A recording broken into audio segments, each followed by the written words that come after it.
আর এবার মালদার মোথাবাড়ির ছবি দেখাবো, যেখানে তৃণমূল কর্মীকে কুপিয়ে খুনের ঘটনা ঘটলো। খুনের অভিযোগ কংগ্রেস নেতার ভাই এবং তার দলবলের বিরুদ্ধে। মোথাবাড়ির তৃণমূল কর্মী নাসিরউদ্দিন আহমেদকে কুপিয়ে খুন করা হলো। শুক্রবার রাতে ইফতাবাজার এলাকায় ওষুধ কিনতে যান তিনি এবং সেই সময় তার উপর হামলা চালানো হয়।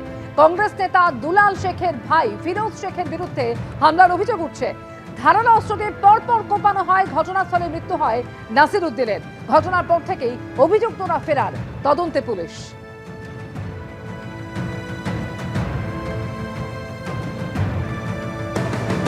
মৃত তৃণমূল কর্মীর ভাই কি বলেছেন ঘটনা সম্পর্কে, কি অভিযোগ করছেন তিনি, শোনাবো।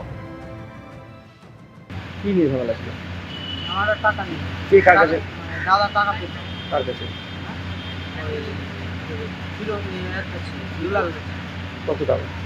মানে প্রায় 80,000 টাকা। তারপরে ওই নিয়ে ঝামেলা হয়।